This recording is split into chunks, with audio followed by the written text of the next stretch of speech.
Hi, welcome to Sid's Tips. Hope you're having a great day. And it is a great day for me, even though it was an expensive day, in that my car is now paid off, although the wire transfer is on the way to the dealership. So I've been leasing this car for 2.5 years. I have about 7 months left, and I saw the payoff. I really didn't want to plan on having a car payment on the next car, so I just wanted to pay cash on the next car. And when I started looking at the payoff on the car for this versus what I would have to maybe pay to get into another car with less features, I'm like, this doesn't make sense. I've got the SX Kia, and I'm really so glad that I decided to do this. Now, if you are thinking about buying out your car in a lease, then this is what this video is really about, just to share just a few things. And if you find if it's a help to you, give it a thumbs up. It helps the channel and video. If you're not a subscriber, finding add value, click that subscribe button, and of course the bell icon so you can be notified of new videos. So first of all, when you do lease a car, be aware that you do have several fees in there, which I learned a lot actually through the process. First of all, you're going to pay partial tax on the car, which is really unfortunate at least.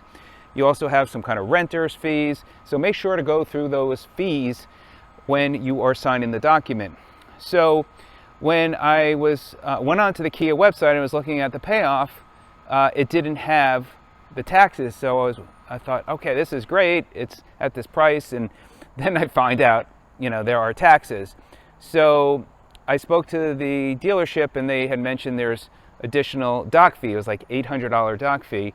And so I said, you know what, factor in the doc fee plus taxes paying at the higher payoff amount. It didn't make sense. I'm like, all right, you know what, I'm just going to wait till my lease is up and then buy it outright. So they happened to reach back to me today, and this was, I guess, a week or 2 weeks later. And she's like, well, what are you going to do? I said, well, I spoke to Kia. They don't have any doc fees, and it would make most sense for me to just wait to May. She's like, all right, thanks for letting me know. So the manager texted me and said, hey, I know that you'd be willing to buy the car, and I'd be even willing to waive those tax fees, those doc fees. So if you want to go to the dealership to try and do this, try and negotiate that. And the advantage of going to do this with the dealership versus going with Kia, if you go to the dealership, they'll take care of all your paperwork, your title and everything, where you would have to deal with the state.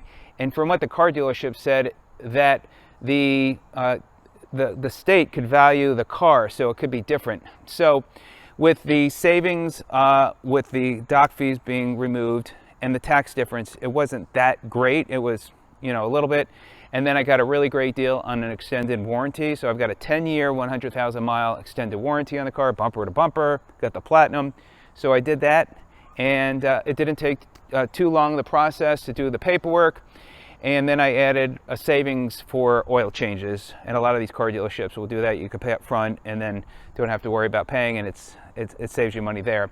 And then I did a wire transfer. I put $3,000 on my credit card, and I am done. So my car is now mine, which is nice. No car payment, which the last time this happened was in 2017. So I hope to have this car last quite a while, being that it only is just about to hit 10,000 miles. And it's definitely a good time to do this right now with interest rates so high, and who knows what's going to happen next year. And I got that all taken care of. So there you go. Car is paid for. No more car payment, and I am glad that is behind me. And if you are thinking about doing it and you can afford it, probably is a great idea. Will save you money. I'm going to put the money and pay myself in my savings account. I'm getting some good interest on that. So over the course of several years, whatever I decide to keep the car, I'll have money for put towards purchasing another car. And then the other thing too is that you can then decide, once you have the title, if you want to sell it sooner than you can. It makes it easier for selling in the process. So there you go. Wanted just to share some thoughts with you. If you have any questions, let me know. Appreciate your time. We'll see you on the next one. Take care.